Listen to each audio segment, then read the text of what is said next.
Hello and welcome back to the second part of my Fortnite tutorial series. In this episode we will start to work on our stats system that is responsible for handling the health and shield value of the player, and we will set up a bit of the UI elements that we will need later to display these values. The stats system in Fortnite isn't directly related to the building system, but if we examine the game closely, you will see that there are interactable objects that you can destroy in order to gain resources, and these also have the same stats system probably that the player has, just without the shield value. So for us, that means that we can set up an abstract stat manager and then later create child classes of this that will be more specific and that then define the behavior of the player stats and the stats of interactable objects. So if we have a closer look at Fortnite, you will see that the player has two values. One is the shield value that usually goes from 0 to 100. And then there's the health value that starts at 100 and decreases to 0. Also, as I already mentioned, there are objects that only have one stat, like the interactable object, which means that we have to set up the stat manager in a very modular way so that you as the programmer will be able to define how many stats an object has. Alright, let's get started. Let's go into our building system folder, into blueprints, and let's create a subfolder here for enums. An enum is a variable type that is always used when you want to work with a list of names, and we will use an enum that lists all of the possible stats one could have in the Fortnite stat system. So in our enums folder, let's right click, go to blueprints, enumeration, and we'll call this e_stats. Let's open that up. Now we will hit the new button here 3 times. The first one, I'll just enter a backslash here, so an empty stat. I will explain later why we use this. Then there is the shield value and the health value. Save this and we will close it. Go back to our blueprints folder. And for every stat we have to be able to define the current value, a minimum value, in Fortnite that is always 0, and a maximum value, which is set to 100 in Fortnite for both the health and shield. Okay, and to store these 3 variables, we will use a structure to combine them. So let's right click, new folder, structures. And in here we will right click, blueprints, and create a new structure, call it s_stat value. Open that up. In Fortnite, health, shield, as well as damage are always displayed in whole numbers, which means that we can use integer types for this. So our first variable here, let's make that an integer type, and we will call this min value. Default can be set to 0, that should be fine. Then there's the current value, which is also an integer. And finally the max value. Set the default of the max value to 100, so we don't have to change that later. And the current value could be the middle, so 50. Then save and close our stat value. Alright, back in our blueprints folder, we will add another folder, this time for classes. Open that up. And our stat manager should be able to be attached to completely different objects. So one is the player, and then there are the interactable objects, and maybe enemies if you want to add these. And to be able to do that in a very efficient way, we will use an actor component. So let's right click, create a new blueprint class. And if you're asked to pick a parent class, let's just use the actor component. It also reads an actor component is a reusable component that can be added to any actor. So that's exactly what we want. Select it, and there's our class. Let's call this BPC for blueprint component. Master, because this will be the abstract parent class, which we will then later redefine in the child classes. _stat manager. Now let's open that up. And we can remove the event begin play and event tick. We don't need these functions. And the whole core of our stats will be one variable that we will add now. So hit the plus button. Let's call this stats. And what we want to do here is to link an entry of our enum that we created, so one of the stats like health and shield, to the structure that we created, which then contains the minimum value, current value, and max value. Every time you want to achieve such a behavior, you have to use a special variable container that is called map or dictionary. To get this, you just select a variable here that is not a boolean, because it doesn't work with booleans, for example integer, and then click the little green icon here. Select the last entry. There it reads map dictionary, select this, and now you will have two variable types here. The left one is the key that's used to identify the other variable. So our key here has to be our enum, so e_stats, and that will be linked to a value, so our s_stat value. Okay, compile and save. And what you can see now is that when we add an element to our stats with hitting the little plus icon, you will be able to select a stat here, like shield, and you can enter the minimum value, current value, max value, and what is really important, you can have multiple stats in here. So that will come in handy if we want to set up health and shield for our player, but only health for interactable objects. Let's remove our default elements, hit that little trash button here, and we leave it empty, so every time we add this component to an actor, we can define it. We could actually make this instance editable and expose and spawn, just in case you spawn this actor, to communicate that you have to enter these stats when you add this component. And now we will add a couple of functions. Hit the plus button for a new function, and let's call the first one update stat. So this function will be used to update our UI elements when we got hit, for example. And it needs one input, which is the stat that has to be updated. So type for that e_stats, and we'll just call it stat. And because the player and interactable objects have to do completely different things when a stat is updated, we will leave this empty in the parent class here. So we can close this function again. Then we need a get function, so let's just call that get stat. It also needs an input, which is the stat we have to find. And it will give us two outputs. The first one will be an integer called current value.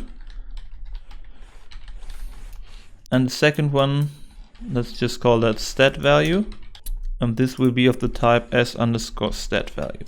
So you might be wondering why we've got this current value, because that's also contained in our stat value, but that's just more handy because we'll use this current value many times, and if you just get it from the structure here, you always have to break it. So that we have access to it directly, we use this separate output. And to get a stat from your map or dictionary, you just drag it in. So let's get our stats. And then you search for the find function, and it will ask for a e_stats. So let's connect that from our input node. Connect the structure here that is returned to our stat value in the output node. And to get our current value, we just drag this here and search for break. Then we connect the current value. And what you can actually do is to select this node and hit hide unconnected pins. If we were to go into the event graph and call this function, you will see that you've got execution pins to the left and to the right here. Actually, we don't need those because this function just returns a value. And to change that, you just select your function and check that little pure boolean here. So that looks way better. Compile, save, and let's delete it. Then we need a function to set a stat, which will always only set the current value. And that needs two inputs. First one will be the stat, so an e_stat. Let's just call that stat. And the second one will be an integer, and that will be the new value that we want to set it to. Actually, we will add a third input here of type boolean, and we will just call this one update ? So whether we want to update the display of our stat after we've set it. And usually you want to do this, so we'll hit that little arrow left to the update and check the default value. So every time you call this function, the default of this will be true. And to avoid any messy wires later, we will promote our stat here to a local variable that only exists within this function. So hit promote to local variable, just call that local stat. That will make things easier for us later. Then we have to check whether the stat that we want to set is actually included in that stat manager. So drag in your stats variable and look for keys. So these are all the stat entries that are in it. And we want to check whether this array here, so list of item, contains the one that we want to set, so our local stat. But we also want to check for a second condition that also has to be true. So off of the contains, we'll search for an AND connection. And the second condition will be that the stat we want to set is not equal to this empty stat that we just created, so the backslash. Connect that to the end. And to execute different functionality based on these two booleans, we want to add a branch. Connect the end to the condition. And if this is false, we can't do anything in this function, so we will just return. You don't have to add the return node because we are not using any outputs, but just in case that you come back to this function later and want to add outputs, you've got the return node in place already. So that's just good practice when creating functions. So now we've checked that the stat we want to change is valid and also contained in here. To actually modify it, you have to drag in your stats variable and call the add function. The naming of this is pretty weird because you're not actually adding an element, you're updating it. Connect that to the true. And now it's asking for the stat, so that's our local stat. And for the new value, which is this structure pin. To create this structure here, we need another function that's called make s_stat value, or whatever you called your structure. And then we can enter a minimum value, current value, and maximum value. We only want to change the current value, which means that we have to get our minimum and maximum value from our stats variable. So let's just call the function we just created, getStat, connect our local stat, get our stat value here and break it, and then connect the minimum and maximum value.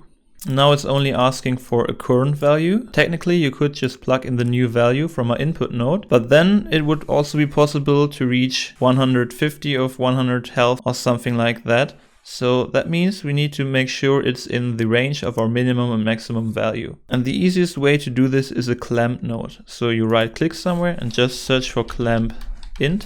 It will ask for a value, a minimum and maximum. Minimum and maximum will come directly from a break node here. And the value will be the new value. Then plug the return value into the current value of the makeStatValue node. And that's it for updating the entry. The only thing left to do now is to check whether we want to update the display on our UI.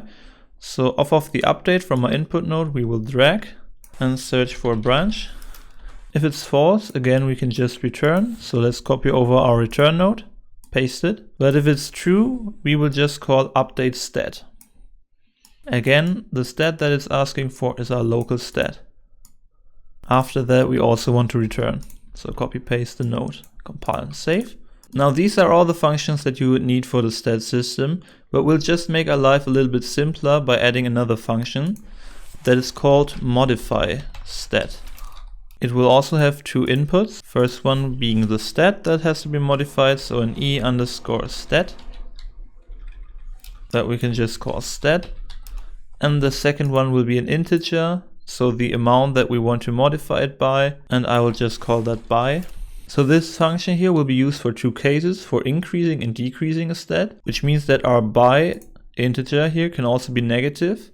The only thing we want to check is that it's not equal to 0, because then we don't have to do anything. And to increase our performance, we could just then return from this function. So off of the by, let's search for not equal 0. And add a branch.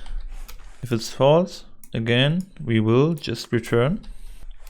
If it's true, however, we will call our setStat function. That will come from our input node. Update will be true, and now we have to figure out the new value. If we want to modify it, we just get the stat, so it's current value, and plug in the input stat. And then we want to add the by integer, which could also be negative. Then plug this in for the new value.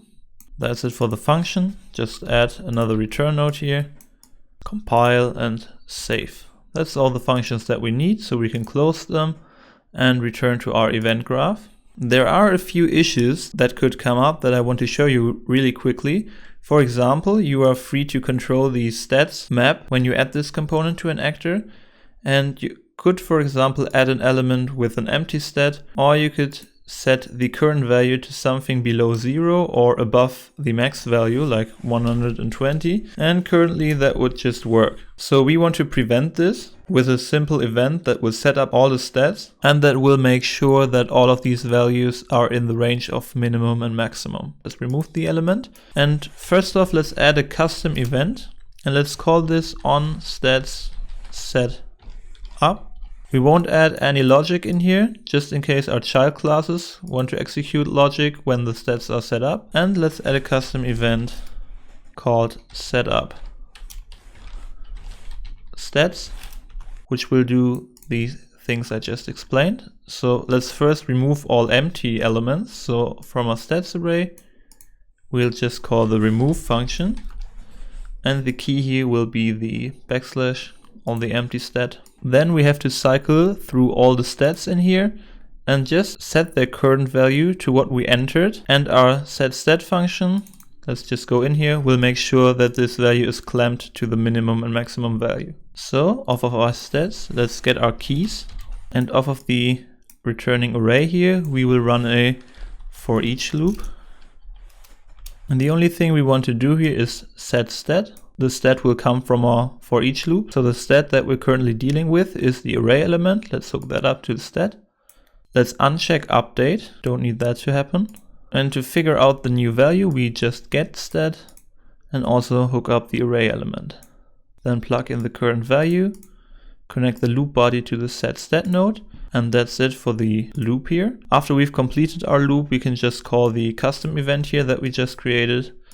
So on stats setup, compile, save, and that's everything for our abstract master stat manager. Before we can start to work on the child classes, like the player stats manager, we have to create some parts of the UI or HUD, because we will need to be able to access this in the subclasses. So we create this first. Let's close our stat manager, go into our building system folder, create a new subfolder for widgets.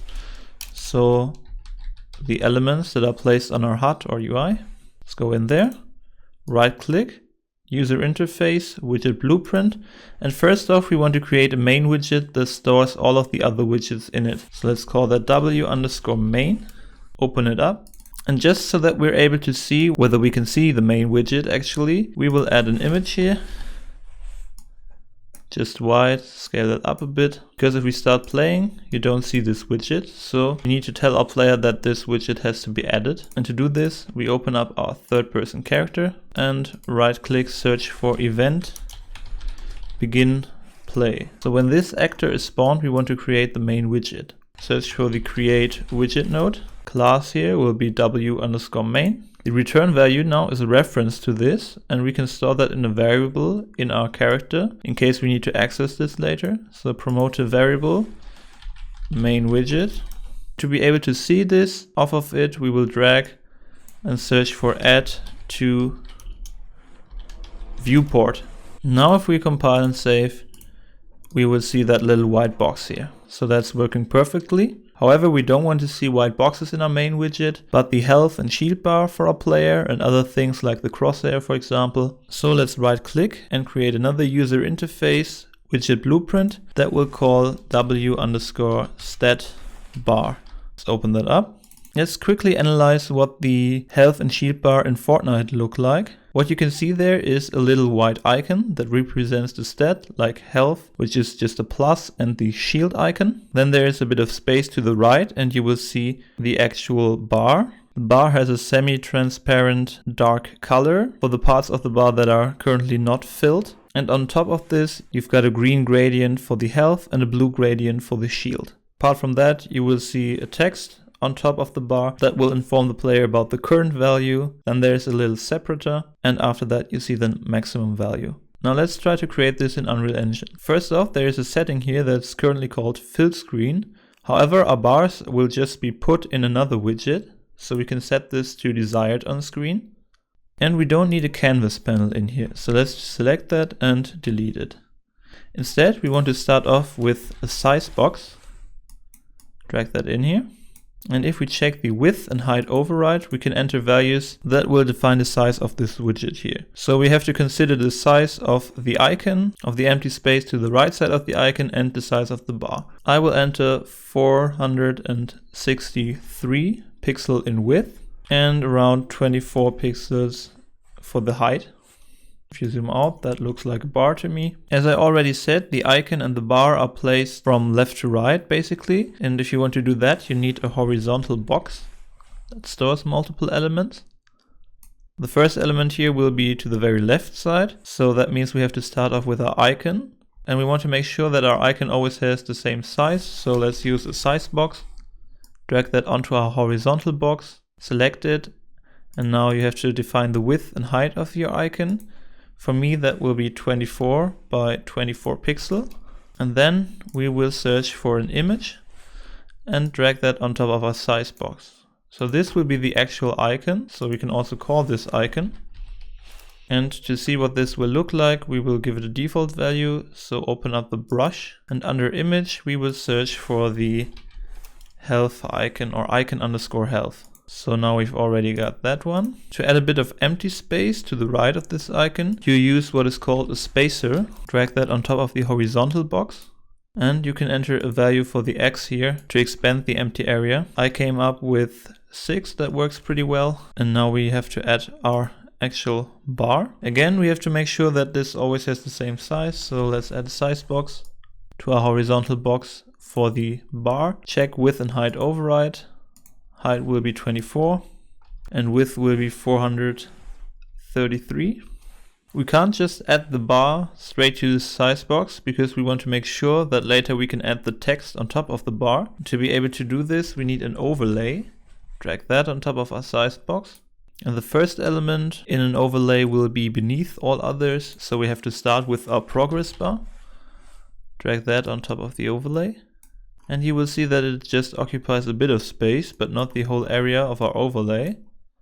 To change that, you will go to the horizontal and vertical alignment and select the last option here, horizontally align fill and vertically align fill. Also currently it's called progress bar underscore 0. That's not a very descriptive name. Let's just call that bar or stat bar. And to be able to preview what it will look like, we'll give it a percent of 0.5. So 50% of our bar is filled right now. However, the style doesn't look like in Fortnite. So let's expand the style. Background image. So that has to be the semi-transparent dark background. The image we will use here is called bar fill, part of the asset pack you downloaded. And we want to draw that as an image. Then let's go to the tint. We will select black. And here under the A for alpha, we'll just enter 0.5. Let's collapse the background image, go to the fill image and select the bar fill again. And also draw that as an image. And what you will see here is that it's just a very light gradient from white to gray. And now we're able to control the color of our bar by changing that fill color and opacity here. On top of our bar, we want to see the current value as a text, then a little separator and the maximum value. And these will be aligned from left to right. So we've already learned that we will use a horizontal box for that. Add that to the overlay. And let's also make this horizontally and vertically fill. However, if you have a close look at the UI of Fortnite again, you will see that the text is not at the very left edge of the bar, but has a little offset. To replicate that, you just go to the padding of the horizontal box and enter something for the left, for example, 20 pixel. And then we can start to add elements to that box. So let's start with the text. Currently that looks very weird, but we'll change the size later, so don't worry. Make sure that this is a variable. We want to access this later. Just call it current. And as the default text here, we can enter 50. Then we'll expand the font and lower the size to like 15, for example. However, now you'll see that it's way too much at the upper side of the bar. To change that, you will go to vertical alignment and select center. And then under padding, we'll give it a little bit of padding to the top, like 1.5 pixel. For that little separator, we can just use an image, a white image. Again, we need to put that in a size box.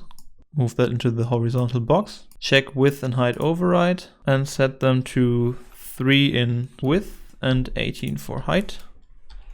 We want this to horizontally and vertically align center. And we need a little bit of offset to both the left and right side. So enter 7 for left and 7 for right. Then add an image to this size box. You don't have to make this a variable, we don't want access to it. And under color and opacity, we will just lower the alpha to approximately 0.65. Then we need the maximum text. So let's search for text here, add that to the horizontal box. We will call it max. Make sure it's a variable. Again, we will use a size of 15 pixels for the font. Let's enter 100 as the default text. The alpha will also be set to 0.65, like a separator. And vertically align that center with a padding of 1.5 to the top. Alright, that's it for creating the stat bars of Fortnite. In the next episode we will add the logic for this stat widget, integrate it into the main widget, and create our specific child classes of the abstract stat manager. See you then.